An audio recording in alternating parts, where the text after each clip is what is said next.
அர்ஜுனு, ஏன்ப்பா நீ வேற? அவங்க கொண்டு போய் வளர்த்தா என்ன, வளர்த்துட்டு போகட்டுமே. நீ எதுக்கு வேணாங்கிற? அவங்க பேத்தி தானே, என்னதான் இருந்தாலும் நீயே சொல்லு. பேத்தி வளர்த்தா வளர்த்துட்டு போட்டுன்னு விட்டுறணுப்பா. நீ ஏன் பிடிவாதப்படுத்திட்டு நீ பாட்டுக்கு இருக்க? ஆ மா, ஏம்மா? ஏன் உனக்கு இது வளர்க்குறதுக்கு கஷ்டமா இருக்குன்னா சொல்லுமா. நான் வேணா வேலைக்கெல்லாம் போகல. நான் பாட்டுக்கு அழகா வச்சு என் பிள்ளைய எப்படி வளர்க்கணுமோ வளர்த்துக்கிறேன். வேலைக்கு போகணும்னு ஒன்றும் தேவை கிடையாது என் பிள்ளையில மீறி. என்கிட்ட எவ்வளோ சொத்து இருக்கு. நான் அதை ஏதோ விற்று என் பிள்ளையில வளர்க்குற வரைக்கும் வளர்த்துட்டு ஸ்கூல் போகிறப்ப நான் பாட்டுக்கு வேலைக்கு போய்க்கிறேன். உங்களுக்கு கஷ்டமா இருந்தால் சொல்லுங்க. எனக்கு என்ன கஷ்டம்? எனக்கெல்லாம் ஒரு கஷ்டமும் இல்லை அதுகளை வளர்க்குறதில்ல. அதுகளை நான் வளர்க்காம நீ இன்னும் 10 பிள்ளைய கொண்டு வந்து விடு. நான் பாட்டுக்கு அழகா வச்சு பார்த்துக்கிருவேன். ஆமாம். மா, அதுக்கு சொல்லலம்மா. இருந்தாலும் நீங்க சொல்றத பார்த்தா அப்படிதான் தெரியுது. உங்களுக்கு பார்த்துக்க கஷ்டமா இருக்குன்னு தானே நீங்க இப்படி சொல்றியா? கஷ்டமா இருந்துச்சு வேணா சொல்லுங்க. எனக்கு கஷ்டமும் இல்லை, ஒன்றும் இல்லை தெரியுமா. நீ எப்பவும் போல வேலைக்கு போ. நான் பிள்ளைகளை எப்படி பார்த்துக்கணுமோ பார்த்துக்கிறேன். ஒரு வார்த்தை கேட்டதும் போது இப்படி கேட்குறிய பகீர்னு. ஆமா, பின்ன நீங்க கேட்டது அப்படி இருந்துச்சு நான் அப்படிதான் கேட்க முடியும். அவங்க கேட்ட உடனே பிள்ளைகளை கொடுத்து அமுச்சு விட்டுருவனா தொல்லை ஒளிஞ்சிச்சுன்னு? ஆ, சொல்லு நீயே. இல்லைடா, நானும் வயசாயிடுச்சு. எனக்கு எப்போ முடியாம வரும்னு தெரியாது. நீயும் வேலைக்கு போகணும். நீ எப்படி 2 பிள்ளைகளை பார்த்துக்கிருவ? சரி, ஒரு பிள்ளையாவது அமுச்சு விட்ருக்கலாம்ல. சொல்லுடா. நான் நல்லா இருக்க வரைக்கும் பார்த்துப்பேன், இல்லைன்னு சொல்லலை. ஒரு பிள்ளைய அமுச்சு விட்ருந்தீங்கன்னா ஒரு பிள்ளைய நம்ம பார்த்துக்கலாம்ல. ஆ சொல்லு. திரும்பவும் சொல்லிட்டேம்மா. உங்களால பாத்துக்க முடியல அப்படின்னா சொல்லிருங்க. நான் வேலைக்கெல்லாம் போகல. வீட்டுல இருந்து அதுகளை எப்படி பாத்துக்கணுமோ பாத்துக்கிறேன். அர்ஜுனு, நான் என்ன சொல்ல வரேன்னே புரிஞ்சுக்காம நீ பாட்டுக்கு பேசுறடா. ஒன்றும் நீங்க சொல்ல வேணாம். சரி, அவங்க தாத்தா அம்மாச்சிட்டு தான் நீ கொடுத்து அமுச்சு விடல. அவ தான் சோனி கேட்டால, அவங்க சித்தி. அவ கூடயாவது அமுச்சு விட்டுருக்கலாம்ல. ஏன் வேண்டாம்? அம்மா, அவங்க அம்மா தான் இல்லை. அப்பா நான் செத்தா போயிட்டேன். நல்லா தானே இருக்கேன். நான் நல்லா பார்த்துக்கிருவேன். ஒன்றும் பிரச்சனை இல்லை. யாரு கூடயும் என் பிள்ளை அமுச்சுடணும் எனக்கு அவசியம் கிடையாது. எனக்கு நம்பிக்கையும் இல்லை. என்னமோ பண்ணு. நான் சொல்றதெல்லாம் புரிஞ்சுக்காம நீ பாட்டுக்கு பேசிட்டு இருக்க. அதுக்கு மேல நான் என்ன சொல்றதுன்னே தெரியலடா. நீங்க ஒன்றும் சொல்ல வேணாம். இப்போவும் சொல்றேன், உங்களால பார்த்துக்க முடியல அப்படின்னு டக்குன்னு சொல்லிருங்க. என்னாலெல்லாம் பார்த்துக்க முடியும், பார்த்துக்க முடியாதுன்னு நான் சொல்லவே இல்லை. நீ போ. இல்ல, நீங்க பேசுறதெல்லாம் பார்த்தா எனக்கு அப்படிதான் தெரியுது. அப்படி முடியலன்னு டக்குன்னு என்கிட்ட சொல்லிருங்க. நான் ஒன்றும் சொல்லலப்பா சாமி. சொன்னது தப்பு தான். போறியா? நீங்க தான் சொல்றீங்க, அப்புறம் மாத்தி சொல்றீங்க. சொல்லிருங்கம்மா. இப்ப கூட முடியலன்னா? அதெல்லாம் நான் நல்லா பார்த்துக்க வேண்டாம். நீ போ. பார்த்துக்க முடியலன்னா சொல்லிருங்க, அவ்வளவுதான். சரி.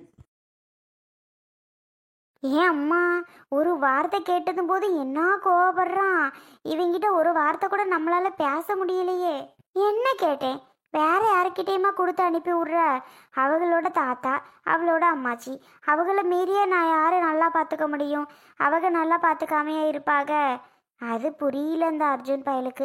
என்னமோ பண்ணட்டும். கேட்டால் நம்ம மேலே குறை சொல்கிறான். நம்ம எதுக்கு குறைய வாங்கிட்டு இருக்கணும்? நம்மளால் பிள்ளையை பார்த்துக்க முடியாத என்ன, பிள்ளையை வளர்க்க முடியாத என்ன? நம்ம அழகாக பார்த்து வளர்த்து விட்ருவோம். இவங்கிட்ட ஒன்றும் சொல்ல முடியல, இப்படி கோவப்படுறான். என்னமோ போ. நம்ம இருக்க வரைக்கும் பிள்ளைகளை நல்லா வளர்த்து விட்ருவோம்.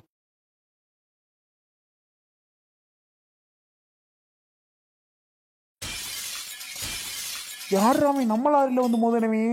நம்மளால பிடிப்பாங்க. கடைசியில் லாரி தான் வந்து மோதுச்சுன்னு. ஐயோ, உள்ள போய் பார்ப்போமா? லாரி எடுத்துட்டு ஓடுவோமா? எஸ்கேப்பு தான் இன்னைக்கு. லாரி எடுத்துட்டு ஒரே தட்டு ஓடியே போயிடுவோம். எவங்கள்லே நம்ம மாட்டக்கூடாது. ஆத்தாடி, கடைசியில நம்மளதான் சொல்லுவாங்க, இவன் தான் கொண்டு வந்துட்டே, லாரிக்காரன் தான் கொண்டு வந்துட்டான்னு. காருக்காரனை மட்டும் சொல்ல மாட்டாங்க. நம்ம வாட்டுக்கு வாரத்துல வர நேரா வர்றான் கிருக்கேன். ஐயோ டேய், என் அண்ணன் மக காருக்குள்ள இருக்குடா. படுபாவி படுபாவி, காரு மேல கொண்டு வந்து லாரியை விட்டு வச்சிருக்கே. அந்த பிள்ளை என்ன ஆச்சுன்னு தெரியல. டேய், யாரா நீ? உன்னை இன்னைக்கு போலீஸ்ல புடிச்சு கொடுக்காம விட மாட்டேன்டா. கார் மேல கொண்டு வந்து விட்டுட்டு ஜாலியா நிக்கிறியா? ஜாலியா போய் எட்டி கூட பார்க்காம. நல்ல வேலை நான் பின்னாடி வந்ததுனால என்னாச்சு ஏதாச்சுன்னு தெரிஞ்சிச்சு. இல்லைன்னா என்ன ஆயிருக்கும்? இந்த பிள்ளை நிலைமை என்ன ஆச்சுன்னு தெரியலையே. டேய், என்னடா உன் பாட்டுக்கு நிக்கிற? வாடா, உள்ள போய் பார்த்து தூக்கிட்டு வருவோம். கிறுக்கா கிறுக்கா, வாடாங்கிறல்ல. சரி, நீ வரக்கூட வேணாம். நான் போய் என்னாச்சு ஏதாச்சு பாக்குறேன். முதல்ல ஆம்புலன்ஸுக்கு போன போட்டு சீக்கிரம் வர சொல்லுடா.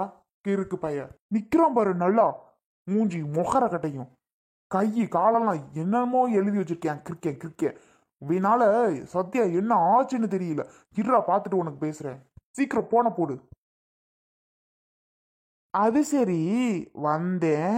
அவன் பாட்டுக்கு பேசுறேன் என்ன ஏதுன்னு கூட கேட்காம கடைசியில என்னைய கிறுக்கேங்கிறேன் கிறுக்கு பயவுள்ள. இவன் கிறுக்கே மாதிரி இருந்துக்கிட்டு நான் கிறுக்கேனா? அது சரிதான். காலையிலே சரியான கிரிக்கெட்டை நம்ம மாட்டியிருக்கோம். நம்ம ஆட்டுக்கு ஒரு போக்கில் போனால் எவனோ ஒருத்தங்க ஆற கொண்டாந்து விட்டு இந்த கிரிக்கெட்டை நம்ம தலையில் கட்டி வச்சிருக்கு. என்னத்த பண்ண? சரி, என்னாச்சோ ஏதாச்சோ செத்திக்கித்து போயிட்டாங்கன்னா போச்சு. நம்ம 108க்கு ஃபோன் பண்ணி வர சொல்லிடுவோம். மாட்டினது மாட்டியாச்சு. ஹலோ ஹலோ சார், சொல்லுங்க. ஈவிஆர் ரோடு கிட்ட ஒரு சின்ன ஆக்சிடெண்ட்டு, சீக்கிரம் வாங்க. என்ன ஆக்சிடென்ட் சார்? லாரியும் காரும் மோதிக்கிருச்சு. ஓ அப்படியா? எதுக்கும் யாருக்கும் எந்த ப்ராப்ளமும் இல்லைல்ல சார்? சீக்கிரம் வாங்க சார், ப்ராப்ளத்தினால தான் ஃபோன் பண்ணுறோம். Okay sir, okay sir. EVR ரோடா? அதே தான். இவன் எந்த கிரிக்கெட் தெரியல, கேட்குற கேள்வியெல்லாம் கோலுமாலா கேட்குறாங்க. சத்யா, என்னம்மா ஆச்சு உனக்கு? ஐயோ கடவுளே, என்னாச்சுன்னு தெரியலையே சத்யா. சித்தப்பா, யாரும்மா உள்ள இருக்கவன்? நான் அர்ஜுன்னு நினைச்சேன். அர்ஜுன் கிடையாது. யாருன்னே தெரியலையே அவன். அந்த பொண்ணு என்ன நிலைமையில இருக்குது, இந்த யாருன்னு கேட்டுட்டு இருக்கேன். அவனை யாரா இருந்தா என்னன்னு இழுத்து கொண்டு வாங்க. டேய், பண தப்பெல்லாம் பண்ணிட்டு என்னிட்ட கேள்வி கேட்டுட்டு இருக்கேன். போய் உள்ள இழுத்து கொண்டு வாடா, போடா. மூஞ்சியே பாரு, மூஞ்சியே. என்னம்மா ஆச்சு உனக்கு? ஏன் சத்யா இப்படி?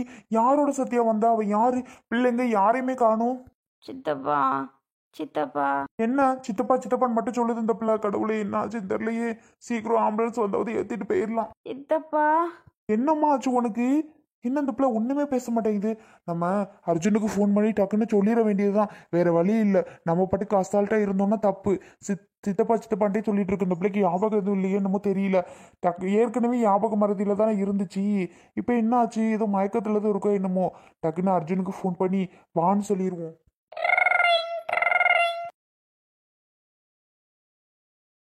என்னமாமா சொல்லுங்க. அர்ஜுனு, முக்கியமான விஷயம்டா. சத்யாவுக்கு ஆக்சிடென்ட் ஆயிடுச்சு. தலையில சரியான அடிபட்டு ரத்தம்னா ஊத்திட்டே இருக்கு. அர்ஜுன், ஈவிஆர் ரோடு பக்கத்துல உள்ள ஹாஸ்பிட்டல், ஒரு காமன் நேரத்துல ஒரு ஹாஸ்பிட்டல் இருக்குல்ல, அந்த ஹாஸ்பிட்டல் நாங்க சேர்க்கிறோம். சீக்கிரம் ஹாஸ்பிட்டல் வந்துரு அர்ஜுன். மாமா சாரி, நான் வர முடியாது. டேய், என்னடா வர முடியாதுங்கிற? மாமா நான் வர முடியாது, நீங்க சேருங்க, என்னமோ பண்ணுங்க. அர்ஜுன், என்ன பேச்சு பேசுற நீ? தயவு செஞ்சு வா அர்ஜுன், முக்கியமான விஷயம். எதுக்கு வர முடியாதுங்கிற? என்ன பிரச்சனையா இருந்தாலும் அப்புறம் பாத்துக்கலாம். சத்யாவை நான் சேர்க்கிற, சீக்கிரம் ஹாஸ்பிட்டல் வா அர்ஜுன். நான் ஒரு ஆளு தான் இருக்கேன். அது ஓகே, அவ கூட வேற யாரு இருக்கா? அதான் எனக்கும் யாருன்னு தெரியலடா. உள்ள ஒரு கார் ஓட்டிட்டு வந்திருக்கியான் ஒருத்தான். அவனும் மயக்கத்துல தான் கிடக்குறான். அவன் யாருன்னு எனக்கு தெரியல அர்ஜுன். ஓ, அவன் விக்கியா இருக்குமோ? சரிங்க மாமா. டே அர்ஜுன், நானே சரியான பயத்துல இருக்கேன். அவ கிடக்குற நிலைமை பார்த்தாலே எனக்கு பயமா இருக்குடா. சத்யாவை பார்த்தா தயவு செஞ்சு ஹாஸ்பிட்டல் வா அர்ஜுன். நான் ஒரு ஆள் இருக்க முடியாது. இல்ல யாரை வர சொல்றேன்? யாரையாவது வரவாது சொல்லு. இப்போ போய் நீ பிரச்சனையை யோசிச்சுட்டு இருக்க பாத்தியா? உனக்கே இதெல்லாம் நல்லா இருக்கா? தயவு செய்து வா அர்ஜுன். ஆமா, நான் வர முடியாது, சாரி, மன்னிச்சிருங்க. என்னடா இப்படி பேசிட்டு இருக்கா? ஆமா, எனக்கு வேலை இருக்கு, போனை வைங்க. அர்ஜுன், அர்ஜுன். கடவுளே, அவனும் வச்சுட்டானே. இவனுக்கு என்ன பிரச்சனைன்னு தெரியலையே. இப்ப யாருக்கு ஃபோன் பண்றது? ஆம்புலன்ஸ் வருது, முதல்ல ஆம்புலன்ஸ்ல ஏத்திடுவோம். அதுக்கப்புறம் அங்க போயிட்டு இவங்க அப்பாவுக்கு ஃபோன் பண்ணி வர சொல்லுவோம். நேரங்காலம் தெரியாம இவன் சண்டையை பத்தி யோசிச்சுட்டு இருக்கேன். அவன் பொண்டாட்டி தானே, அவன் பொண்டாட்டி நல்லா இருந்தா அவனுக்கு தானே. இவன் என்னடானா வருவேனாங்கிறான். என்னமோ பண்ணட்டும், நம்ம போய் சேர்க்கறது நம்மளோட கடமை. அதுக்கப்புறம் அவன் வந்தாலும் சரி, வராட்டி போனாலும் சரி. சத்யா, மா சத்யா. கூப்பிடுறது இந்த பிள்ளைக்கு கேக்குது, ஆனா என்ன ஆச்சுன்னு தெரியல. போன்ல கத்திட்டு கிடக்குறேன். வேற யாரு? ஓ மருமகன். மருமையனா? ஏமா வசந்திக்கு அவருக்கு எதுவும் சண்டையா? எதுக்கு கத்திட்டு கிடக்குற? அட கடவுளே.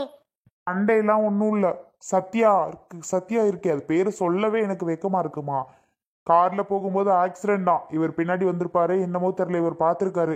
பார்த்த உடனே எனக்கு ஃபோன் பண்றாரு. தலையெல்லாம் அடிபட்டு சரியான ரத்தம் ஊத்துதான். பக்கத்து உள்ள ஹாஸ்பிட்டல்ல போய் சேர்க்க விடான்னு கேக்குறாரு. என்னையா சொல்ற? சேர்க்க சொல்லியா? அவளே 2 பிள்ளைல என்ன ஒண்ணுமே அவளுக்கு ஏதாவது ஒண்ணு ஆச்சுன்னா ஏன் இப்படி எல்லாம் நடக்குதுன்னே தெரியலையே. மா லூசாமா நீ? அதான் முடிச்சேம்மா எல்லாமே. இனிமே பேசி என்னமா ஆக போகுது? இனி என் வாழ்க்கையில அந்த சத்யாங்கிற பேர், அந்த பேரை என் வாயால சொல்லக்கூட கூடாதுன்னு நினைச்சிட்டு இருந்தேம்மா. வாய் தவறி வருது, வேற ஒன்றும் இல்லை. இங்க பாருமா, இனி அவளுக்கு நான் செலவும் பண்ண மாட்டேன், நான் போய் பார்க்கவும் மாட்டேன். யாரோ எவரோ பார்த்துக்கட்டும், என்னமோ பண்ணிக்கட்டும், அவ்வளோதாம்மா. என் பிள்ளைங்களுக்கு அம்மாவும் கிடையாது, எனக்கு ஒய்ஃபும் கிடையாது. சரியா? நீ போய் பார்க்கணும்னு மட்டும் நினைக்காத. அவரை நீங்க சேருங்க, என்னமோ பண்ணுங்கன்னு சொல்லிட்டு நான் பாட்டு கட் பண்ணிட்டேம்மா. அர்ஜுன், நீ பண்ணுறது தப்புப்பா. இப்படியெல்லாம் பேசாத. என்னதான் இருந்தாலும் நீ தொட்டு தாலி கட்டின பொண்டாட்டிடா. அவளை பார்த்து இப்படி பேசாத அர்ஜுன். நிறுத்துமா நீ. இனிமே அந்த மாதிரி வார்த்தை தயவு செஞ்சு சொல்லாத. யாரோ எப்படியோ போட்டோம், எனக்கு தேவையே கிடையாது. நான் இனி கண்டுக்கிறதே போறதில்ல. டேய் அர்ஜுன், டேய் டேய், எங்கடா போற? நீ நில்லுடா. அவளை போய் என்னன்னு பாருடா. அர்ஜுன், நீ நில்லுடா. மா, உங்க வேலை என்னமோ அதை பாருங்க. பாப்பா பத்திரமா பாத்துக்கோங்க. சும்மா எதையாவது யோசிச்சு மனசை போட்டு குழப்பிட்டு உங்களுக்கு உடம்பு சரியில்லாம போயிடும். யாரோ எப்படியோ போட்டும், அதெல்லாம் நீங்க கண்டுக்காம உங்க வேலையை பாருங்கம்மா. நானே ஃபீல் பண்ணல, நீங்க எதுக்கு ஃபீல் பண்ண போறீங்க? இவன் என்ன இப்படி சொல்லிட்டு போறான்? கடவுளே, நம்ம மனசுல கேட்க மாட்டேங்குது.